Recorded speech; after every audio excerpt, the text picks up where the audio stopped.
Sylvia has broken Rule 5, which states, once you lie on your bed, please refrain from walking until morning. Otherwise, you might be transported to a different space at any moment. Sylvia found herself standing in the dimly lit hallway of the Rosary Hotel, the cold floor beneath her bare feet sending a shiver through her body. The wind whistled eerily, though she couldn't tell where it was coming from. Her eyes darted around, landing on a staircase not far away. She knew she shouldn't use it. Rule 4 explicitly warned against climbing stairs in the Rosary Hotel. She tried to calm herself, reminding herself that nothing bad would happen as long as she followed the rules. With her resolve solidified, she continued walking down the hallway until she stumbled upon a room with its door wide open. Rule 1 flashed in her mind. If you find an open door while walking around the hallway, never look inside or enter the room. She forced herself to keep walking, not even risking a glance, though her heart pounded so loudly she thought it might burst. After a short while, Sylvia decided to try her luck. She stood in front of one of the closed doors and knocked. Knock, knock. No answer. She waited, but the door remained shut. The wind brushed past her again, sending another chill down her spine. She moved to the next door and knocked again. Knock, knock. Still, no response. She tried twisting the doorknob, but it didn't budge. With no other option, she moved to the next door and repeated the process. Knock, knock, nothing. She kept moving, knocking on door after door, but no one dared to open them. The wind in the hallway turned into a dreadful shriek, tearing through the silence like claws on glass. Sylvia hated scary things, and her instincts kicked in as she knocked harder. Knock, knock, knock, knock. Still, no one answered. The grunts and eerie sounds grew louder and clearer, and Sylvia knew she was running out of time. A cold breath brushed against the back of her neck, and at the same time, a door creaked open. The strange sense of deafness she had felt disappeared. Feeling the warmth of the room, she slowly looked up, trying to catch her breath. Deculein called her name as if nothing out of the ordinary had happened. He even opened the door wider, fearlessly inviting her in. "Are you lost?" he asked.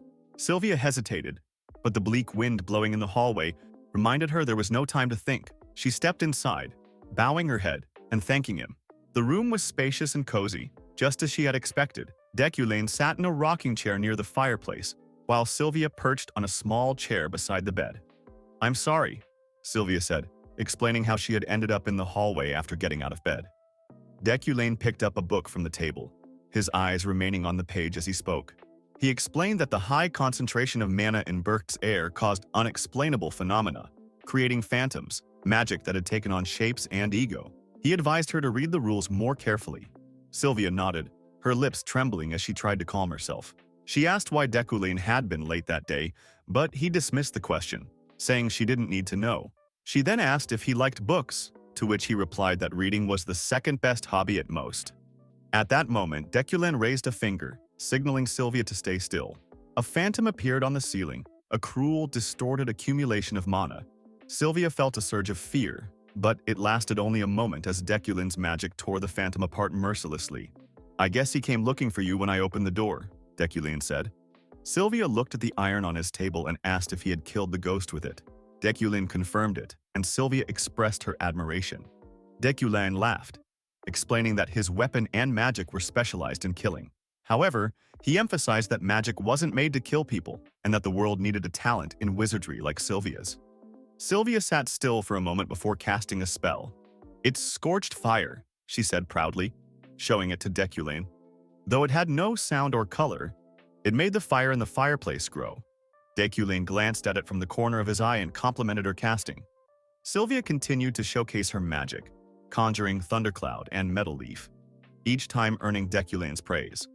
However, he also pointed out her mistakes, correcting her with precision. When Sylvia asked what her weakness was, Deculein told her she should figure that out herself. She pouted, frustrated, but he reassured her that time was on her side, and that she would grow as much as she desired. "You're one of the 3 best talents in this dimension," he said confidently. He then told her to stop asking questions and go to sleep.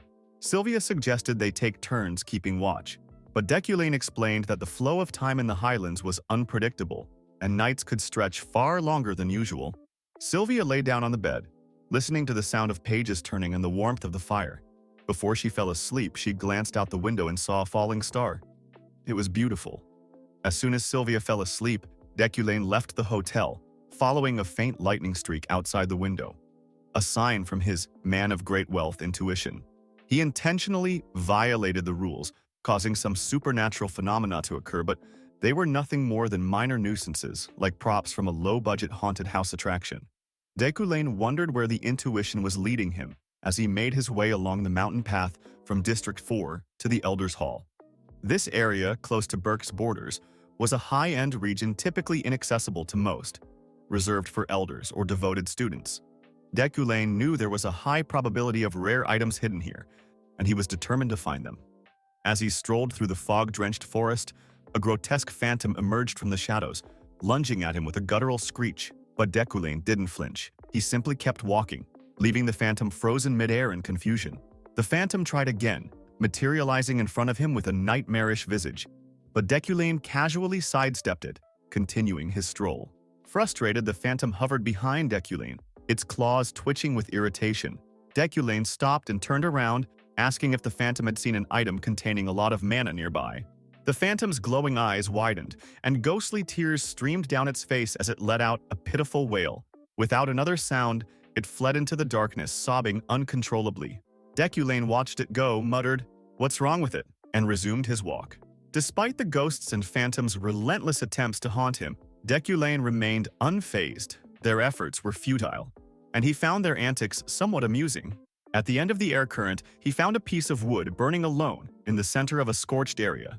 Purified magic tree. Fragment. Description: a fragment originating from a magic tree, rich in mana. Struck by lightning, it was torn from its source and purified, making it an excellent raw material for crafting. Category: miscellaneous item. Special timber. Magic trees use mana as nourishment to grow, and while most trees can't absorb mana from water or air, mutated ones occasionally develop this ability. These trees accumulate magical energy, making them both a potential threat to humanity and the best material for a wizard's wand. However, it's rare for them to be struck by lightning. Berk's magic tree was of perfect quality, and the lightning strike had not only accelerated its maturation but also purified it. Deculein picked up the fragment, feeling its warmth and power. He knew that if he crafted it into a staff or wand, it would become a noble item capable of significantly enhancing a wizard's abilities, perhaps by more than half. Ignoring the phantoms around him, Deculein pressed on, continuing his exploration with the man of great wealth, his vision active. But soon he realized he was acting out of greed. He paused, silently gazing eastward as the morning sun rose slowly, its first rays touching the mountain peaks. As daylight crept in, the ghosts and phantoms began to lose their forms, dissolving into the light.